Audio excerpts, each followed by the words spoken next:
Good morning, students. In today's class, we will discuss how to find pressure at a point in an elastic fluid and a rotating fluid. First, we define an elastic fluid. An elastic fluid is the fluid which has the property of expanding in all the directions on the removal of external pressure. For example, gases. Now, next you find the pressure at any point of an elastic fluid. We are given a mass of elastic fluid which is at rest under the action of given forces. We find pressure at any point in the two cases.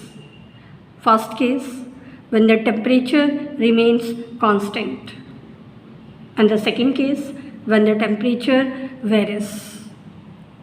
So let us consider the first case, when the temperature is constant.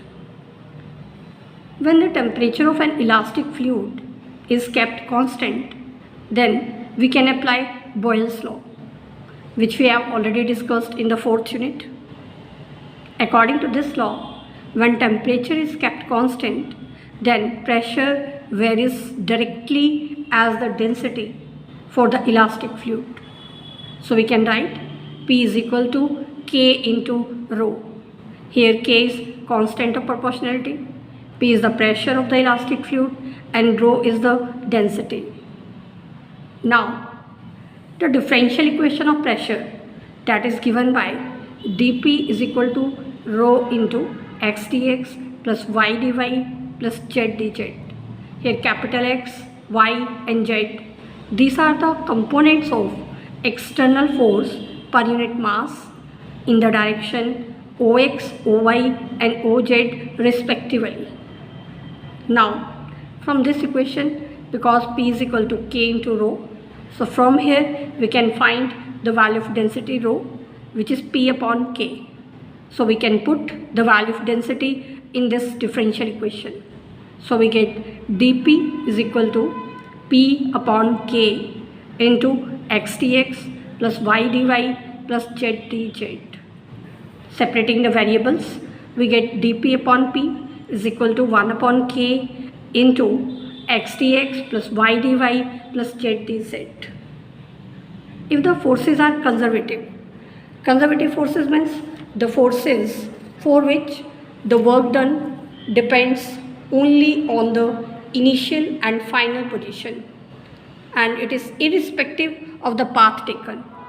For example, the gravitational forces, those are conservative forces. In such forces, this expression x dx plus y dy plus z dz, that can be written as the negative of complete differential dV. Here V is potential function. So in that case, this equation 1 becomes dP upon P is equal to minus dV upon K. Now integrating both sides, integration of 1 by P, that is log P, and on the right side we have minus V upon K plus log of C. Now log P minus log C, that will become log P upon C. So log P upon C is equal to minus V upon K. So from here we get the value of pressure P, which is given by C into e raised to the power minus V by K.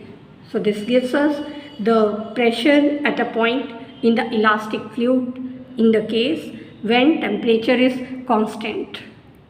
Now we consider the second case, when the temperature is not constant. Now we can use Charles' law. According to this law, V is equal to V naught into 1 plus alpha T. Here V is the volume of a gas at T degree centigrade. V naught is the volume at 0 degree centigrade.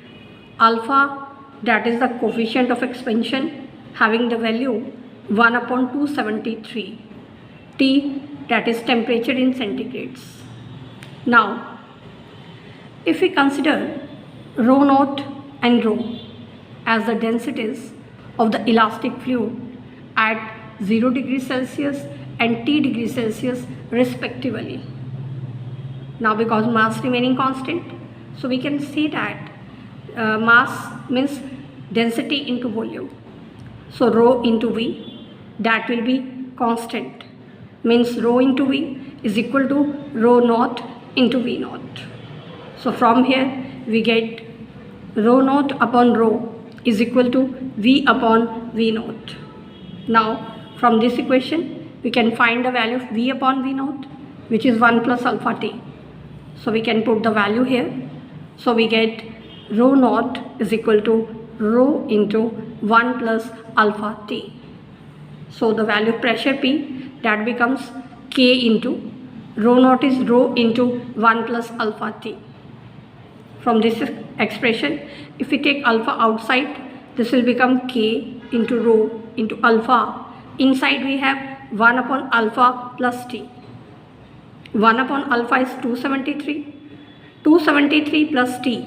This is called absolute temperature. Now, P becomes K into rho into alpha into T. Because alpha, that is the coefficient of expansion, which is a constant, K is also constant. Let us denote K into alpha by the capital letter K, which is again constant. So we have obtained P is equal to K into rho into T.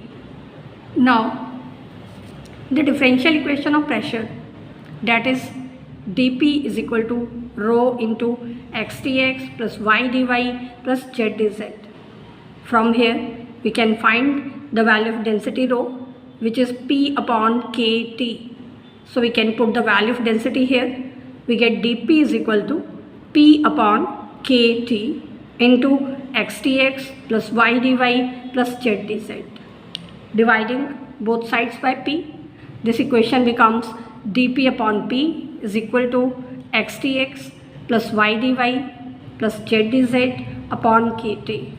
So this gives us pressure at any point in an elastic fluid in the case when the temperature varies. Now, next we discuss rotating fluids. In case of rotating fluids, how to find pressure at a point. So let us consider a fluid which revolves with a uniform angular velocity omega about the vertical axis. The rotation being such that there is no relative displacement of the particles, means the fluid rotates like a rigid body about the axis. Let us take this line z-axis. This is the axis of rotation, and we consider a particle having the mass m at a point which is at a distance r from the axis. This particle is moving in a circle having the radius r with uniform angular velocity omega. So the tangential acceleration due to rotation, that will be 0, and the normal acceleration, which is given by r into d theta by dt whole square. D theta by dt, that is the angular velocity omega. So this will become r into omega square. This is the normal acceleration which acts along inward drawn normal, means towards the axis. So the force along the normal towards the axis, that will be m into omega square r. Now because this force is towards the axis and along the normal, so if we apply the same amount of force away from the axis, then the force due to rotation, that is balanced, and we get the system in static equilibrium. Let us find the components of this applied force m omega square r along the axis. Along x-axis, the component of this applied force m omega square r, that is given by m omega square r into x by r. So this will become m omega square x. This is the component of applied force m omega square r along x-axis. Along y-axis, the component of applied force will become m omega square r into y upon r. So this will become m omega square y. Now, if we consider capital X, capital Y, capital Z as the external force per unit mass acting on the fluid, then the total external force along x-axis, that is given by m into capital X plus omega square x. Total external force along y-axis, that is given by m into capital Y plus omega square y. And total external force along z-axis, that is m into z. Now, the pressure at the point xyz, that is given by dP is equal to rho into the virtual work done by the component forces. So we get dP is equal to rho into x plus omega square x dx plus y plus omega square y dy plus z dz. So this gives us the pressure at a point in a rotating fluid.